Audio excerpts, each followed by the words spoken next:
Hello, welcome to Bet on Yourself Media Sports.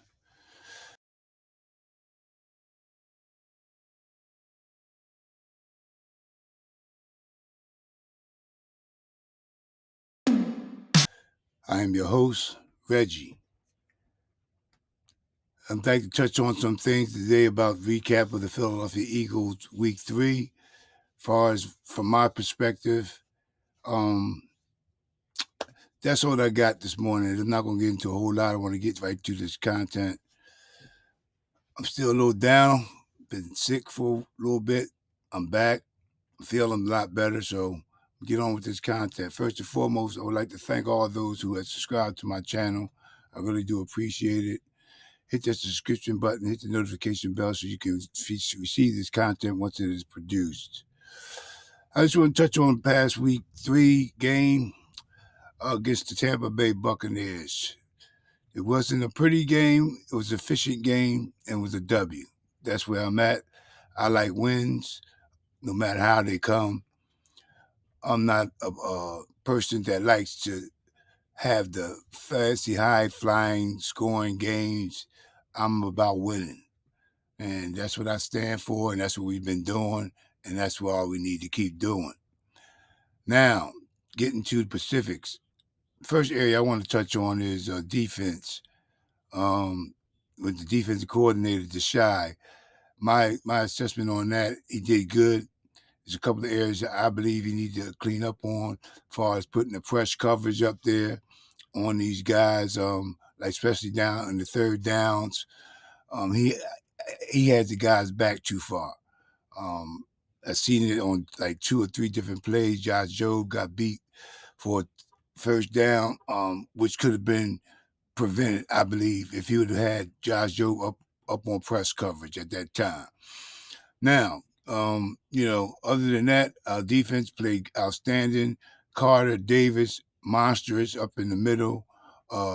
Those guys were really showing their stuff.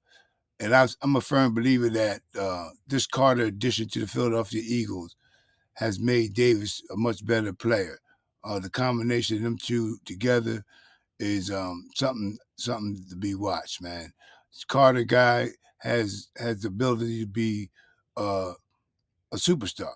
I mean, this kid is leading the league in a lot of different top categories as a rookie right now. Our defensive line, our defense is really showing out. One other thing I really wanted to point on is our linebacker crew, Cunningham and Morrow. They did an outstanding job.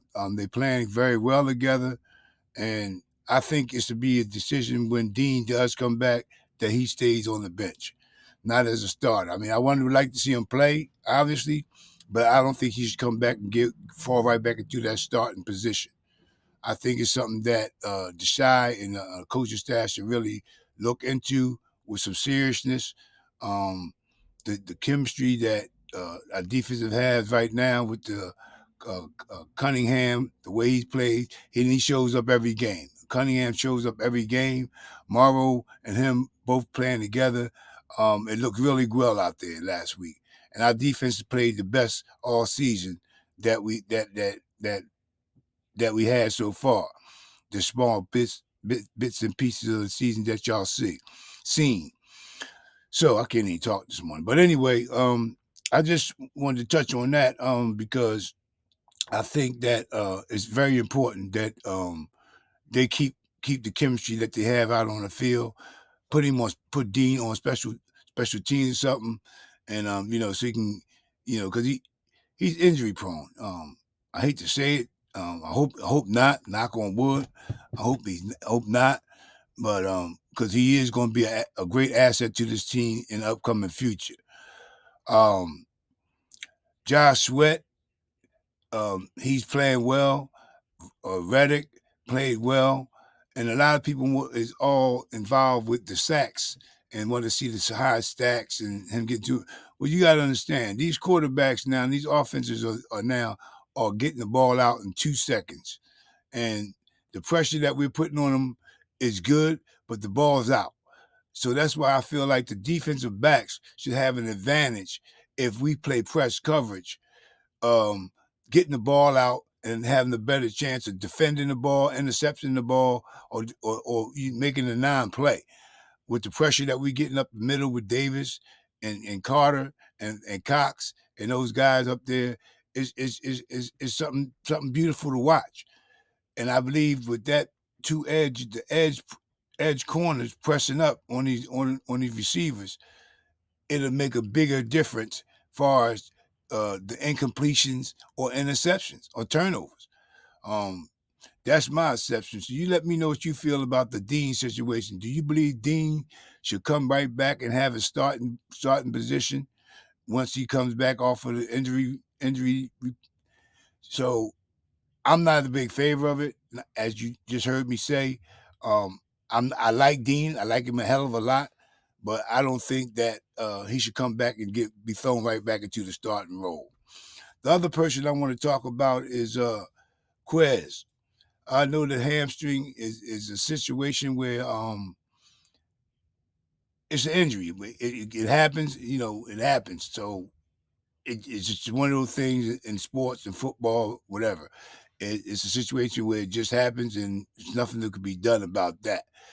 But this the Z in the slot, I think that's going to be something that I would stick with. He's a great blocker. Um, his speed is formidable. He did score a touchdown last week, and he did some things on the field that I don't think that Quez has the IQ to do yet, or I haven't seen. I haven't seen it. Where he stayed on the sideline for Jalen to throw him that ball down the left side, and then him moving and staying alive on a play that he scored the touchdown on. Um, they're two good things that I've seen that this guy had. And plus, when he was with Atlanta last year, I mean, he had one touchdown and 500 yards receiving. So the guy has what it takes. And plus, he's a true slot receiver. Quez is more of an outside receiver. A lot of people believe he hasn't shown me that either. It's just that his top end speed and opening up the field is what they could use him for. If when he does and when he do come back, but I don't think you can take Z off the field at this time because of the way he's playing. Going back to the defense, Sidney Brown. This guy has to get some more time out there. I believe he needs more time. The play he made last week in the end zone to knock the ball out of the receiver's hand, he was beat on that play and recovered and did a great job. So, I mean, I think they need to figure out a way or somehow to get him on the field more. Welcome back Blankenship, Reed. Welcome him back with his interception. Great play. He's a ball hawk too. And, this is what the future is going to look like for us. And we haven't even scratched the surface back there. I'm fine with our defense the way it is. It just needs to be a couple more little tweaks in my assessment about like Bradbury playing inside. I think they need to move him back on the outside.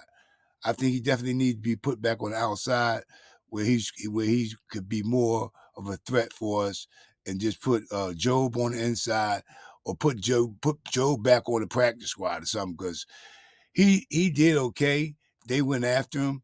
He defended himself decently. I mean, but there's some things that he could have done better. But then again, it's the coaching and where they got him playing at. Like I said, he was playing back 8 yards off the guy. They needed 1 yard or 2 yards, and he's back 8 yards. That's an easy pitch and catch, and that's what they did.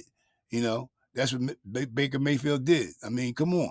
You can't make it that easy for these guys, especially with the pass rush that we got. If these DBs is up on these guys, and these guys to get the ball out, this should be a great anticipation for the DBs to get up on these guys, and knowing that the ball's going to be coming out quick, to anticipate interceptions or deflections.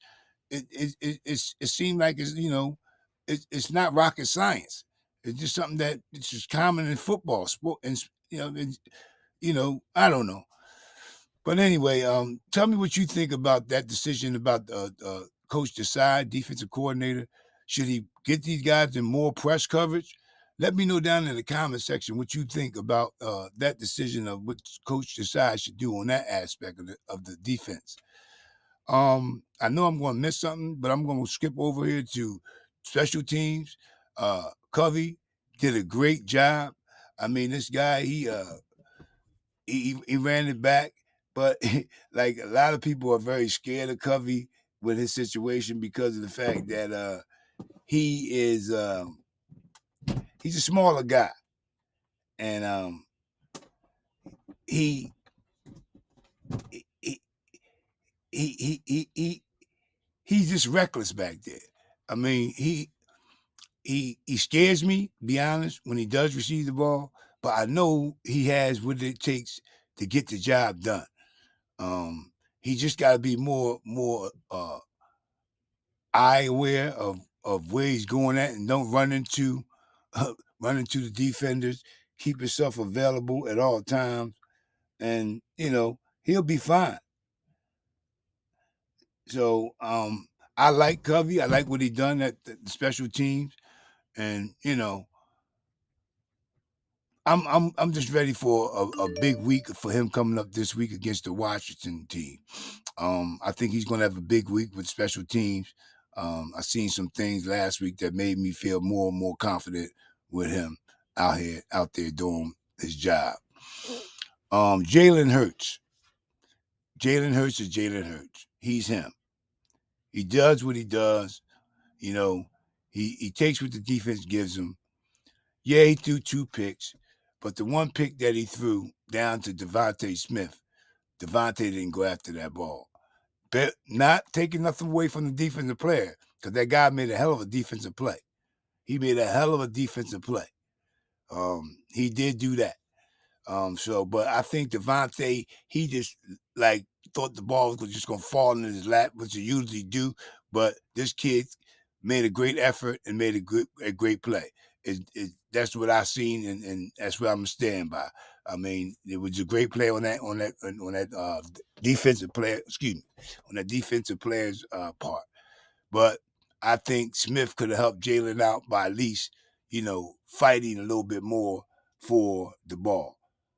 So that's where I got it on that aspect. Another thing that I wanted to talk about was the offensive side, and I said Jalen Hurts. But you can't forget about running back Swift and the offensive line.